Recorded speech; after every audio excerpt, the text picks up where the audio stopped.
Hello there. So we've done a lot of armor testing before, comparing the various armor sets and seeing how they stack up against each other. And generally what happens is, well, the results are closer than you'd think.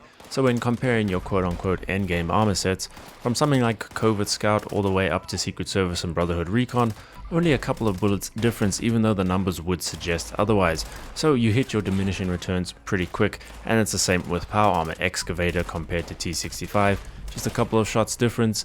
Even though T65 has basically double the resistance of an excavator set. But what about power armor versus regular armor? So that means we are grabbing our Secret Service set and a T65 set. Now the Secret Service is sitting at 392, 362 and 312 in terms of its resistance. So very good numbers, and based on previous results, with the T65 sitting at a whopping 675, 580 and 530, with diminishing returns, you'd think it wouldn't actually be a big difference. However, there is one intrinsic effect that all power armor sets have that regular sets don't, and no, it's not the 90% rad reduction, which is another intrinsic effect, but how much difference can that actually make? And just to quickly get it out the way for the build, we are using absolutely no survivability perk cards, nothing affecting our damage resistance, just weight reduction essentially. And in the legendary perk cards as well, nothing here, just the legendary special card boosts. Mutations, we have Scaly Skin, but that will be applying to both the power armor and the regular, so it's fair there. And no legendary rolls for all the armor except Secret Service, because it can't be non-legendary, so I just have a single star set of effects that won't actually affect the results. So over to our helpful super mutants we go.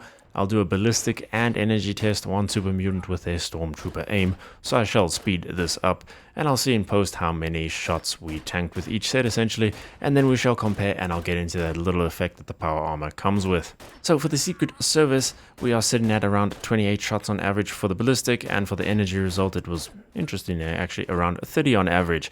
The T65, however, was around 72 on average for the ballistic, and the energy was also around 72 again. So that's a pretty big difference, and quite different to results we've gotten in the past when doing armor comparisons within the same group. But this of course is regular versus power armor.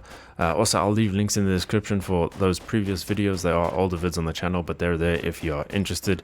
So why does the power armor perform so much better? Well, it comes down to the intrinsic effect built in, and that is a 42% damage reduction on all of your power armors. And this is why percentage damage reduction is so good, because even though, as we've seen, resistance numbers hit diminishing returns, the percentage reductions perform really well. And that's also why something like Overeaters is super powerful. Hellcat with its percentage ballistic reduction is really good. Perk cards that work with a percentage applier are way better than ones that just give, X amount of ballistic or energy or rad resistance, for example.